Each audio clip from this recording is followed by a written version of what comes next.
그때 가이사 아구스토가 영을 내려 천하로 다 호적하라 하였으니 이 호적은 구레노가 수리아 총독이 되었을 때에 처음 한 것이라.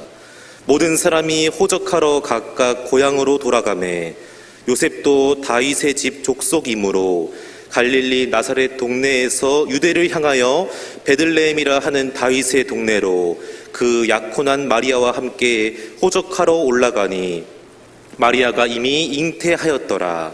거기 있을 그때에 해산할 날이 차서 첫 아들을 낳아 강보로 싸서 구유에 뉘었으니 이는 여관에 있을 곳이 없음이러라. 아멘. 사람들은 생일이나 어떤 기념일이 되면 선물을 받고 싶어 합니다. 여러분, 어떤 선물을 받고 싶어 합니까? 몇 년 전에 TV에서 어린 아이들에게 크리스마스가 어떤 날이라고 물어보았더니 산타크로스의 생일입니다라고 대답한 애들이 무려 64%나 되었습니다. 크리스마스 때 무슨 선물을 받고 싶냐고 했더니 대부분의 애들이 핸드폰을 받고 싶습니다. 그 다음에 받고 싶은 것이 남자애들은 CD 게임기를 받고 싶어 했고요. 여자애들은 아름다운 옷이라든가 또 인형 같은 것을 선물로 받고 싶다고 했습니다. 언제부턴가는 크리스마스가 선물 받는 날로 인식이 되어버렸습니다. 어린이들만 그렇게 생각한 건 아닙니다. 대부분의 사람들도 크리스마스는 선물을 주고받으면서 육적인 기쁨을 누린 날로 생각하고 있습니다. 진정한 크리스마스의 의미도 알지 못한 채 육적인 즐거움을 찾고 분주하게 보내는 것이 바로 성탄절이 되고 말았습니다. 그래서 메리 크리스마스 인사를 하지만 진정한 의미가 뭔지 모릅니다. 메리라고 하는 것은 즐거운이라는 뜻이고 크리스마스란 말은 엄연히 말하면 크라이스트 플러스 마스라고 하는 말인데 그리스도의 날 그렇게 말합니다. 그리스도께서 이 땅에 태어난 즐거운 날. 왜 그리스도가 이 땅에 태어난 날이 즐거운 날입니까? 죄로 말미암아 영원 죽을 수밖에 없는 우리들에게 최고의 선물 이 땅에 오신 예수님이 죄수를 자유케 만드셨고 어둠의 골짜기에서 밝은 길로 이끌어 주셨고 그럼 영원한 천국을 얻게 하신 바로 그 디딤돌이 되기 때문에 예수님은 우리 최고의 선물이라고 하는 것입니다. 크리스마스라고 하는 것은 하나님의 최고의 선물을 보여준 그런 날입니다. 그래서 영원히 죽을 수밖에 없는 저희가 예수님 때문에 죄에서 자유케 되었고요. 또 저주받을 심령들이 영광을 얻게 되었고요. 말로 다스린 은혜로 말미암아서 영원한 천국을 소유하게 될 수 있게 된 것이 바로 하나님의 아들 예수님 때문이라고 하는 것입니다. 그래서 2000년 전에 예수님께서 인간의 몸을 입고 땅에 태어난 그것이 바로 하나님의 최고의 선물이라고 하는 겁니다. 이 세상에서 성탄절 때 쪼꼬리 주고받거나 어떤 좋은 선물 주고받는 것 전혀 차원이 다른 선물이 바로 예수 그리스도라고 하는 것입니다. 그런데 사람들은 하나님께 보내신 이 최고의 선물을 거절했습니다. 베들레헴의 어떤 여관방의 주인도 예수께 방을 내준 적이 없습니다. 베들레헴에 살고 있는 어떤 사람도 자기 집을 내서 예수를 맞아주는 사람들이 하나도 없었습니다. 결국 하나님의 최고의 선물인 아기 예수님은 당시 짐승이나 키우던 마구간에서 태어날 수밖에 없었습니다. 그리고 갓 태어난 예수님을 올바로 뉘을 수 있는 침대도 없어서 이 동물들의 여물을 먹는 구유에 넣게 되었습니다. 그래서 어떤 신학자는 우리 인류를 구원하러 오신 하나님의 아들 예수님에 대해서 우리 인류가 최초로 준 선물은 말구유였다. 그리고 마지막으로 준 선물은 십자가였다고 그렇게 정의를 했습니다. 전지전능하신 하나님의 아들이 이 땅에 왔을 때에 구원받아야 될 우리 인간들이 하나님의 아들에 대해서 최초의 선물이 말구유였고 마지막 선물은 그 십자가에 못 박는 그런 아픔을 주었다고 하는 것입니다. 그런데 우리는 과연 왜 예수님을 받아들이지 못하는 겁니까? 왜 많은 사람들이 베들레헴에 있는 사람들이 아기 예수를 거절했습니까? 왜 아기 예수님이 마구간에 태어났을까요? 그 이유는 모든 방이 사람들로 가득 차 있기 때문에 그렇습니다. 오늘 본문에도 말씀했습니다마는 당시 유대 나라는 로마 제국의 속국이었습니다. 황제가 되었던 아우구스토는 세금을 더 많이 확보하기 위해서 자기 고향에 가서 호적을 정리하라고 하게 됩니다. 그래서 갈릴리 나사렛에 살았던 이 요셉과 마리아도 안삭이 되었는데 어쩔 수 없이 고향 땅 베들레헴에 와서 호적을 정리하러 왔습니다. 그런데 미리 와서 여관방을 잡았던 사람들 때문에 방을 얻을 수가 없었습니다. 이리 가서 물어도 방이 없고 저리 가도 방이 없습니다. 곰방 애가 나올 것 같은데 임신한 이 마리아가 어쩔 수 없어서 말마구간에 가서 애를 낳게 되는데 그 애를 룻은 침대가 없어서 결국은 짐승들이 먹은 말 구유에다가 눕게 됐다고 하는 것입니다. 베들레헴 어느 집에도 빈방이 없었습니다. 왜 그렇습니까? 먼저 온 사람으로 가득 차 있었기 때문에 그렇습니다. 이러한 베들레헴의 상황은 오늘도 우리에게 큰 영적인 교훈을 주게 되는데요. 주님께서 우리 안에 오셔서 교제하기를 원하지만 우리 안에는 너무 세상 걸로 가득 차 있기 때문에 들어오실 자리가 없다고 하는 겁니다. 어쨌든 물질의 생각 때문에, 건강의 생각 때문에, 자녀들의 생각 때문에, 직장과 사업장에 대한 염려 때문에 주님이 오실 수 있는 그 방이 하나도 없다고 말씀하는 거예요. 얼마 전에 돌아가신 감리교의 큰 목사님인 최효선 목사님이란 분 계십니다. 그분의 명상록에 보게 되면 이런 내용인데 한번 읽어드리겠습니다. 월요일 주님이 내 집에 오셨지만 문 앞에서 돌아가 버리셨다. 네 마음에는 아들, 딸이 가득 차서 내가 들어갈 자리가 없구나. 화요일 놓고만 하신 주님은 발길을 돌이키셨습니다. 내 집은 돈으로 꽉 차 있어서 발디딜 틈도 없구나. 수요일 나를 부르시던 주님은 슬픈 낮이 되셨습니다. 세상 재미에 귀가 먹어서 내 음성을 못 듣는구나. 목요일 주님은 화를 내셨습니다. 내가 찾아왔는데도 불구하고 조금 피곤하다고 인사도 안 하니? 금요일 날 주님은 우셨습니다. 나보고 다시 한번 십자가에 못 박히라고? 토요일 거센 노크 소리와 함께 주님의 고함 소리, 이제 나에게 문도 안 열어주느냐? 주일 교회 갔더니 주님께서 반갑게 맞아 주셨다. 날마다 네 집에 가도 들어갈 자리가 없었는데 그래도 오늘 하루라도 잊지 않고 잠깐이라도 들려주니 고맙구나. 여러분 어떻습니까? 우리 모습이 이 사람과 같지는 않습니까? 너무 바쁜 나머짐을 잊고 살고 있지는 않습니까? 이곳에 와서 말씀을 듣긴 듣지만 내 생각은 여러 가지 생각으로 가득 차 있지는 않습니까? 아, 이 예배 끝나고 나서 누가 만나야 될 텐데 오늘 저녁 무슨 음식을 먹을까? 과연 이번 한 주간 동안 어떤 일을 해야 될까? 여러 가지 생각이 가득 차 있어서 말씀을 듣긴 듣는데 하나도 안 들어오고 있지는 않습니까? 여러분 마음방에는 과연 무엇이 들어있는 겁니까? 무엇으로 여러분 생각의 방이 가득 차 있는 것입니까? 만약 여러분 방이 세상으로 가득 차 있으면 주님께서 여러분 안에 들어갈 수가 없다고 하는 겁니다. 2000년 전에 하나님의 최고의 선물로 오신 예수님을 사람들로 가득 차서 방 하나 들 수 없었던 것처럼 오늘 또 우리가 세상 것으로 가득 차 있으면 주님 내게 오셔서 나와 교제하고 은혜 주를 원하는데 은혜 주지 못하게 된다는 것입니다. 이번 성탄절을 맞이하면서 저와 여러분 한 분 한 분은 내 마음의 방, 내 생각의 방을 깨끗이 정리해서 주를 모시고 주께서 말씀한 대로 삶으로 말미암아 크게 은혜 받는 귀한 역사의 길을 주님으로 축원합니다. 축원합니다.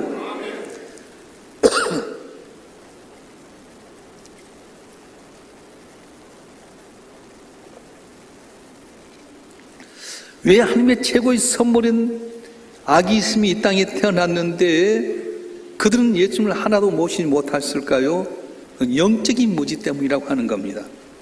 베들레헴에 있던 사람 다 유대인입니다. 조상 때부터 내려왔던 말씀을 계속 읽어왔고요. 또 중요한 말씀 달달 외우기도 했습니다. 그런데 그들은 말씀은 암송했지 그것을 내 삶 속에 적용하지 못했어요. 미가서 5장 2절에 보면 베들레헴 에브르다야 너는 유다 족속 중에 작을지라도 이스라엘 다스릴 자가 내게서 내게로 나올 것이라 그의 근본은 상고의 태초이니라 이렇게 말씀했습니다. 자기의 고향 베들레헴에서 메시아가 태어날 거는 사실 미가 선지자를 통해 알았음에도 불구하고 정작 예수님께서 이 땅에 오셨는데도 불구하고 메시아가 왔는데도 불구하고 영적인 무지함 때문에 결국은 예수님에게 방 하나도 내드리지 못하고 결국 마구간 태어나게 만들었다는 거예요. 오래 전에 영국 런던에서 듣던 이야기입니다.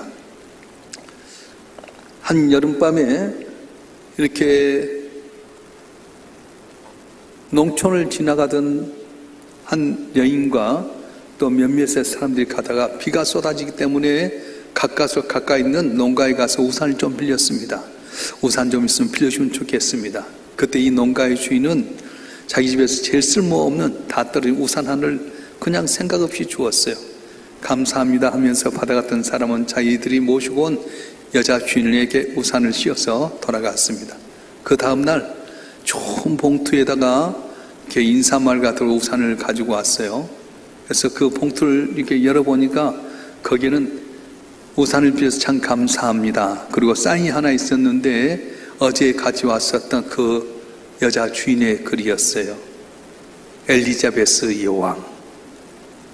깜짝 놀랐습니다. 저분이 엘리자베스 여왕인 줄 알았더라면 우리 집에 가장 좋은 우산을 드렸을 텐데 내가 왜 이렇게 보잘것없는 다 찌그러진 우산을 드렸는가 후회했다고 하는 것입니다. 유대 땅에 살고 있던 그 여관방의 주인을 비롯한 마을 사람들은 영국 양을 알아보지 못했던 농부처럼 예수님을 알아보지 못하고 말았습니다.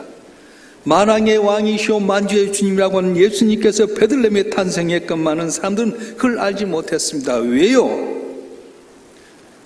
메시아가 베들레헴 유대 땅에 태어날 거라고 하는 것을 알고 있으면서도 영적인 무지함 때문에 가려져서 결국 메시아를 알지 못하고 말았다는 겁니다.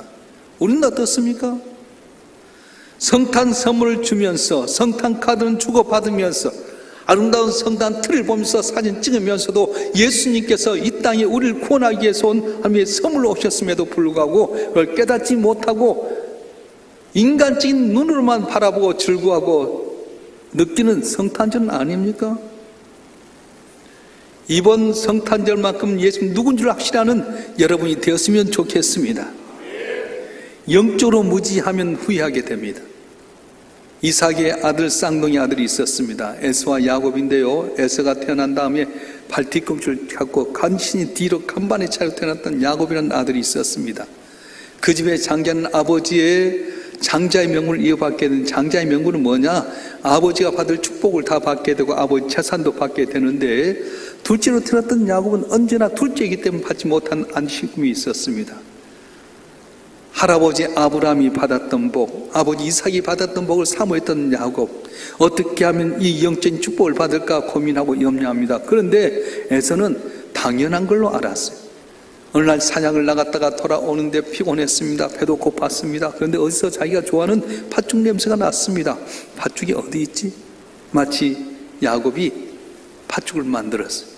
야곱, 팥죽 좀 달라. 형이 배고프다.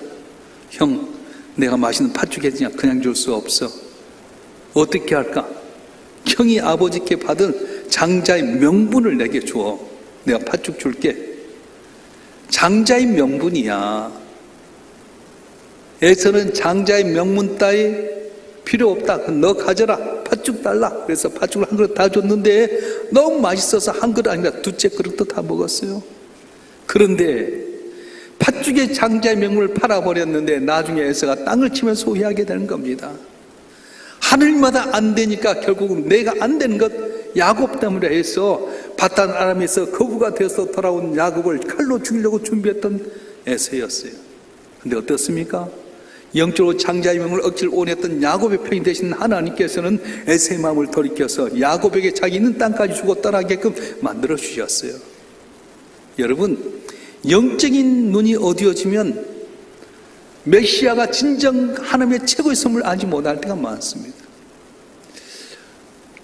우리 교회 정경수 권사님 딸 장소연 집사 우리 교회 잘 자라나서 결혼까지 했다가 이제 지금 남편 있는 곳에 가서 신앙생활하고 있는데 어제 세시봉이라고 하는 송창식, 윤형주, 김세환, 조영남 이분들이 이제 라스트 콘서트를 전국 순회하는 가운데 여기 아람누리에서 했어요. 근데 소연이가 온다고 해서 목사님, 소연이 와서 조영남이와 같이 듀엣 하게 되는데 오실랍니까? 그래서 우리 장소연 집사가 하는데 가야지. 그래서 제 결혼식도 있었는데 저녁에 거길 갔어요. 가서 보니까 우리 장소연 집사가 얼마나 많이 잘하는지요. 조영남 씨가 장소연 집사하고 같이 하는데 너무 목소리가 튀었더라고. 조영남 씨가 하는 말이 나하고 이렇게 노래를 잘하는 사람은 장소연 처음이래. 너무 잘했어. 근데 이 세 시봉의 사람들이 다 친구예요. 송창식과 윤영주가 친구였는데 그때 당시 이제 홍대 입구에서 같이 노래하게 될 때 친구 하나가 나와서 잠바를 입고 와서 마이크를 잡고 사회를 봐줬어요. 그 사람이 아침마당에 20년 동안 이 아나운서 하게 되고요. 방송계 유명한 아나운서 이상벽이라는 사람이 친구였어요.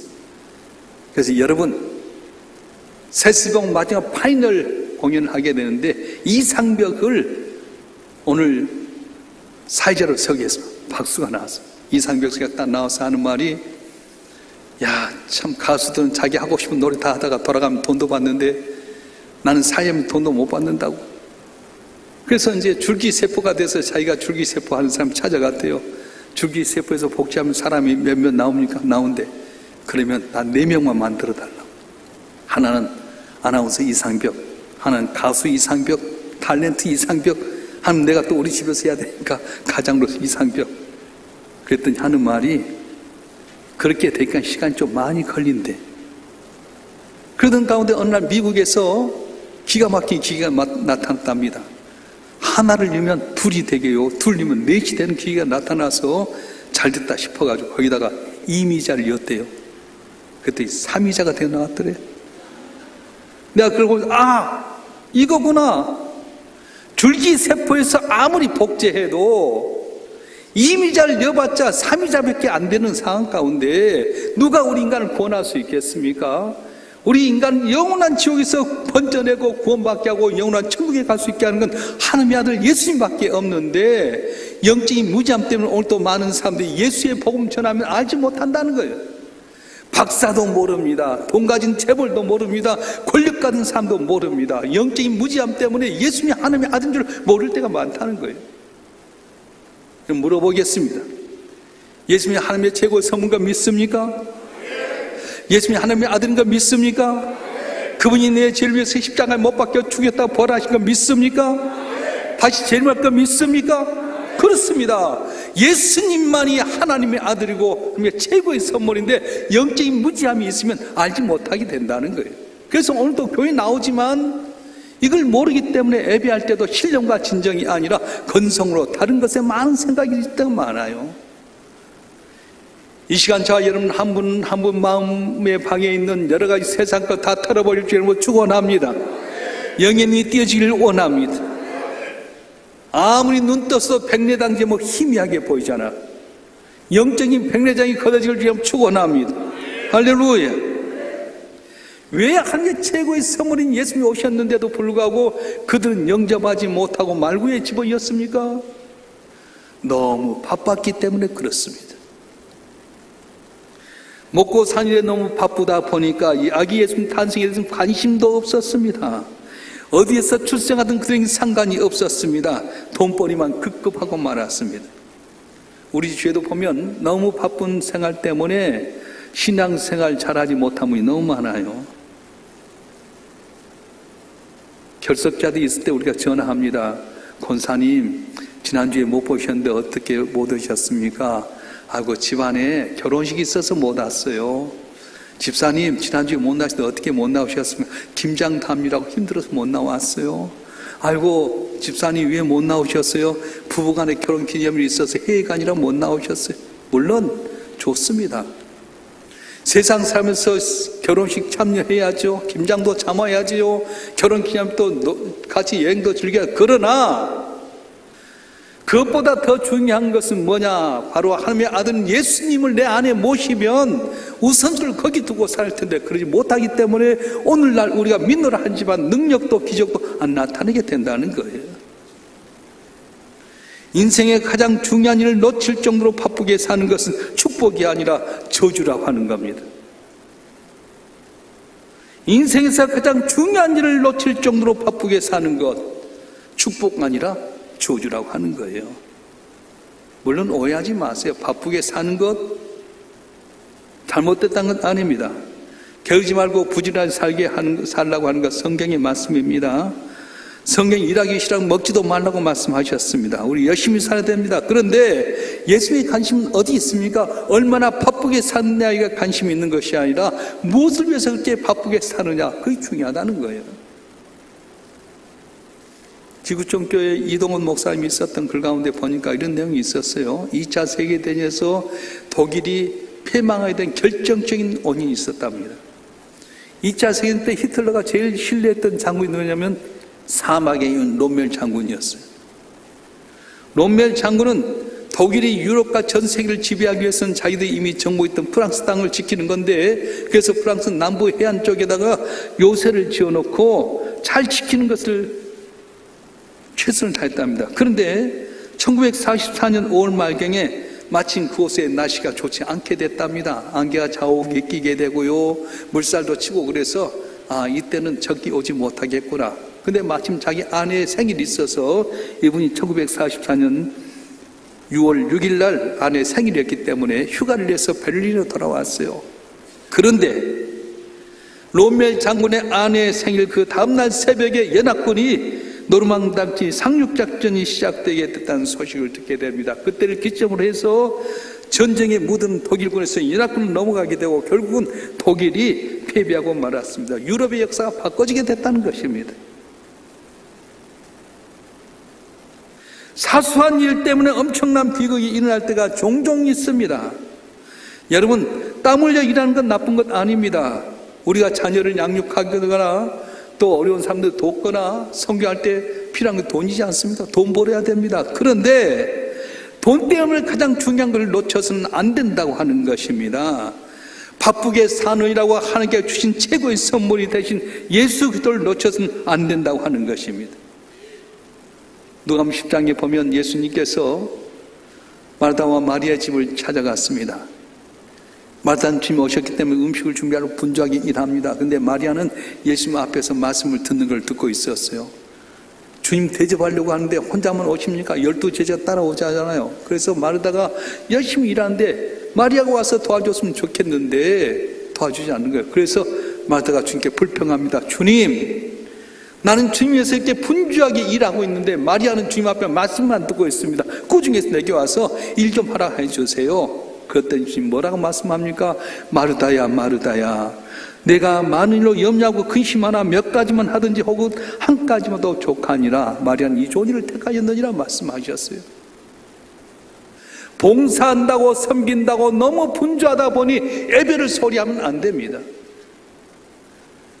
식당 봉사한다고요? 봉사한 것 좋습니다. 그런데 예배를 등한시하면 안 된다는 거예요. 안내하는 것 좋습니다. 그런데 예배를 등한시하고 안내만 쓰는 것 좋지 않습니다. 너무 분주하기 때문에 주님을 소리하는 것은 하나님의 가장 좋은 선물을 놓치는 결과가 되고 마는 것입니다. 하나님께서 우리에게 준 최고의 선물이 바로 그리스도 예수십니다. 많은 사람들로 방이 가득 차져서 예수를 모시지 못했던 것처럼 오늘 또 우리가 세상 것에 가득 차 있어서 예수를 모시지 못한다면 이 시간 저와 여러분 한 분 한 분 마음의 방을, 생각의 방을 깨끗게 하는 여러분 되길 주의 이름으로 부탁합니다. 부탁합니다. 영적인 무지함 때문에 그 주님을 예면할 때가 많아요. 세상에 권력이 있어도 물질이 있어도 지식이 있어도요, 영적인 무지함 때문에 주님을 주님답게 여기지 못하지 않습니다. 오늘도 마찬가지예요. 예수 믿긴 믿는데 예수 믿는 본질이 무엇인지 모르니까 한 발은 교회에 한 발은 세상에 놔두고 아따리 갓다리 하면서 은혜 받지 못하는 거예요. 오직 예수님만이 길이요 진리요 생명인 걸 믿고 너희가 내 안에 내 말이 너희 안에 그 무슨 원하는 대로 구하라고 했던 말씀처럼 지금 내 말씀 내 안에 거하게 하셔서 말씀 안에 거하게 되면 능치 못함이 없는 하나님의 은혜로 말미암아 여러분 문제가 해결될 줄 믿습니다. 기적이 나타날 줄 믿습니다. 풀림의 역사가 일어날 줄 믿습니다. 너무 분주하게 살지 마세요. 오직 주님 바라보고 마리아처럼 예수님 말씀 잘 들으면 예수님이 예루살렘에 올라간 걸 뭔지 알지 않습니까? 너무 분주하다 보니까 예수님이 십자가지로 올라간데도 불구하고요, 제자들마저 마르다마저도 다 그것들을 알지 못했어요. 그런데 마리아는 말씀을 깊이 묵상하고 주님에게 초점을 맞추다 보니까 하나님의 최고의 선물인 예수님께 십자가지로 고난을 지러 예루살렘에 올라가구나. 그래서 자기 결혼을 위해서 준비했던 그 옥합을 깨뜨려서 주의 발에 묻고 머리털을 씻어서 주의 영광을 나타냈어요. 사람들 위에 비싼 거 허비하냐고 했을지 모르지만 예수님 뭐라고 말씀합니까? 괴롭게 하지 말아라. 단 한 자는 항상 너희들과 함께 있거니와 이 여인은 내게 좋은 일을 하였느니라. 복음이 증거되는 것마다 이 여인을 증거하라 해서 오늘까지도 마리아 일은 오고 오는 세상 가운데 지금 올 때까지 증거되는 복된 여인이 되었던 것입니다. 사랑하는 성도 여러분, 성탄을 앞에 두고 대인절 두 번째 주일에 우리는 어떤 자세입니까? 왜 베들레헴에 있는 사람들이 성경을 많이 알았음에도 불구하고 예수님을 거절하고 말구에 누게 됐습니까? 너무 가득 차 있었어요. 사람들로, 세상으로 가득 차 있었고 영적인 무지함 때문에 너무 분주하기 때문에 그렇습니다. 바로 저와 여러분 한 분 한 분이 세상의 분주함을 내려놓고 세상에 잡다한 거 다 내던지고 영적으로 깨어있어서 주님이 전능하신 하나님이 하나밖에 없는 아들 이 땅에 보내셔서 우리의 모든 죄를 용서하시고 우리를 복받기 위해서 주신 최고의 선물인 줄 믿고 오직 주님 한 번 바라보는 가운데 그분을 영접하고 그분을 잘 섬기는 가운데 복을 받는 우리 모든 성도가 되었으면 참 좋겠습니다. 이런 복이 여러분 모두에게 있기를 주님으로 축원합니다. 축원합니다. 기도하겠습니다.